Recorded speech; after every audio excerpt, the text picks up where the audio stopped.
Whose voice has the loudest microphone in your life? And when was the last time you might have handed it to your own body?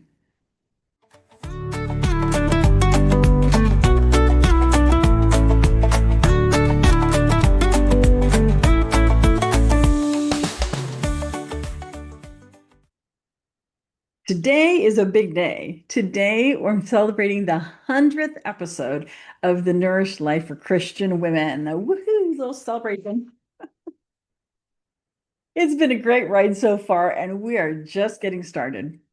As you may know, much of my training is in the area of the psychology of eating. I talk a lot about our relationship with food and our bodies. But as you also may know, that relationship provides really great insight into how we approach so many other parts of our lives. Simply put, whenever we talk about food and body, it's not just about food and body. And today's topic is perfect for our 100th episode milestone. One of the books I love is Believe It by Jamie Kern Lima. There's a simple idea from this book that I have not been able to stop thinking about since I read it 5 years ago, the first time. She has a chapter in her book called Believe in the Power of Your Microphone. Now, when I saw that chapter title, I thought, oh, there's a chapter about finding our voice and using it well. I was wrong.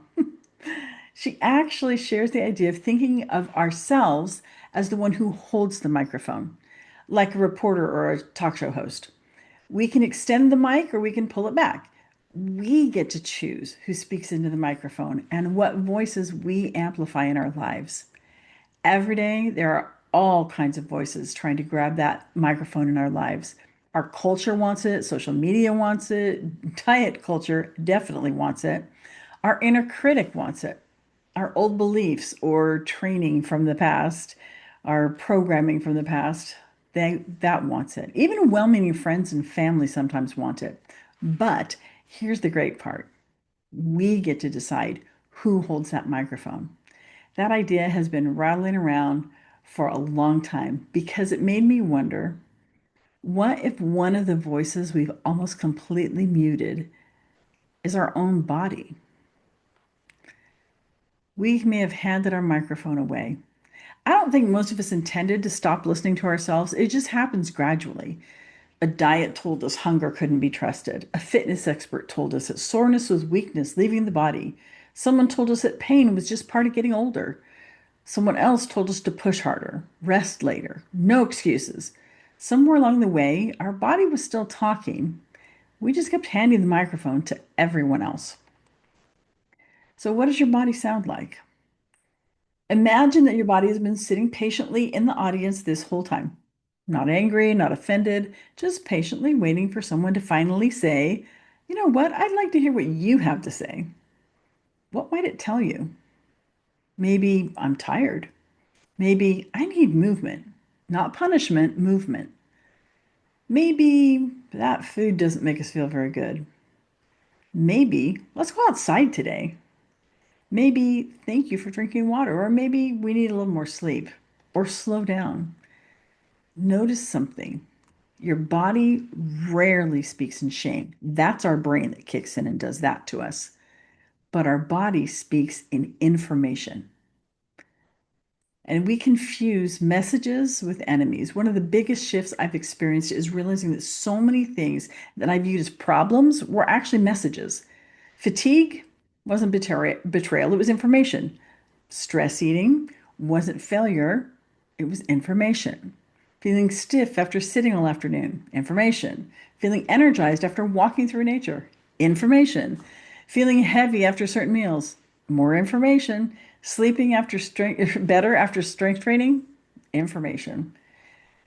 None of those things make me good or bad. They're simply feedback. I talk often about taking off our judges' robes and putting on our scientist lab coat and gathering information. This is a perfect place that applies. It's almost like my body has been faithfully sending me letters for years. The problem wasn't that it stopped writing. The problem was that I stopped opening the mail. Sometimes we need to just take the microphone back.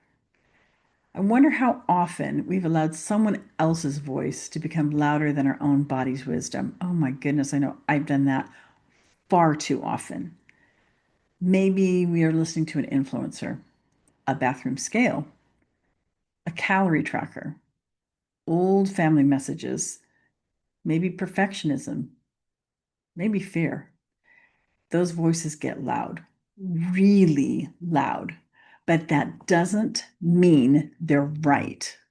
Sometimes the healthiest thing that we can do is to gently take back that microphone, hand it to the body that God created, not because our bodies are perfect, but because they were designed with incredible wisdom. I want to back this up a second because I want to point out how this not only applies to our body, but this is one of the places where it really applies to both our body and so much else in life. Sometimes the healthiest thing that we can do is take the microphone back and hand it to our own inner wisdom related to our bodies or other parts of our life. Not because we're perfect, but because we were gifted with intuition. We were gifted with that inner knowing.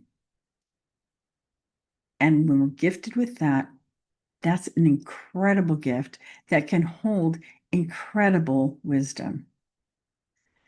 If you've got a gut feeling about something, pay attention, whether it's related to your body or any other area of your life. But listening does not mean obeying every single feeling or thought. I want to make an important distinction here. Listening is not the same thing as automatically doing whatever your body wants in every moment. Honestly, if that were the case, I would be eating a lot more cookies than I do. Sometimes my body wants to stay up too late reading. Sometimes I want another cookie because it tastes so good. Sometimes I don't feel like exercising. Listening means becoming curious. It doesn't mean just, if I think I want another cookie, I'm going to eat one. Listening is, if I want another cookie, I'm going to stop and listen and think, why? Why do I want this? Listening to what message is being sent. Listening means becoming curious. It means asking, what is this experience trying to tell me?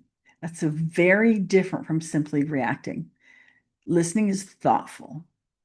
Listening can be prayerful. And listening is wise.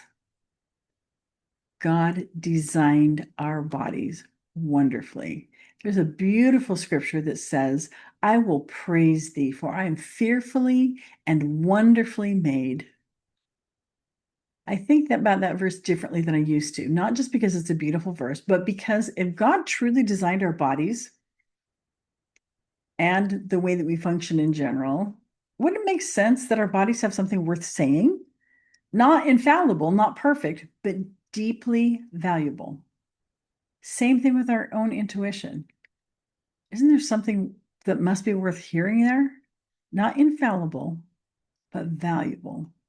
Maybe instead of assuming our bodies are obstacles, we can begin treating them like a trusted companion. So I want to offer you a small invitation, a little experiment this week with that scientist lab coat on. This week, pay attention to your microphone. When a voice tells you, you should pause. Ask yourself, who just picked up the microphone? Was that diet culture? Was it fear, comparison, perfectionism, someone from my past, or my own body? Then ask one more question. What is my body or my own inner knowing, my intuition, trying to tell me now? Not what it's demanding, not what it's craving, not what I'm afraid of, simply what information is it offering? You might be surprised how much wisdom has been waiting patiently for you all along. I know I have been the more that I've tuned into it. Maybe the goal isn't becoming better at controlling our bodies or ourselves. Maybe it's becoming better at listening because your body and your inner wisdom are not your enemy. They never were. They may actually be one of God's quietest and most faithful ways of caring for you. And maybe it's simply been waiting for someone to hand it the microphone. Thanks so much for being here with me today. If this episode encouraged you, I'd love for you to share it with someone else who could maybe use a little more peace in their relationship with their body or with their self in general. Now, here's to another 100 episodes. I hope you'll be with me and grow and learn and create that life that nourishes you, body and soul. And remember that eating is peaceful, movement is joyful, and your worth is never up for debate. See you next time. If today's episode or any other has resonated with you, I wanted you to know that I offer a free 30-minute call. If you'd like to schedule that, you can find the details for how to do that in the description for this episode. And in the meantime, don't forget to like and subscribe.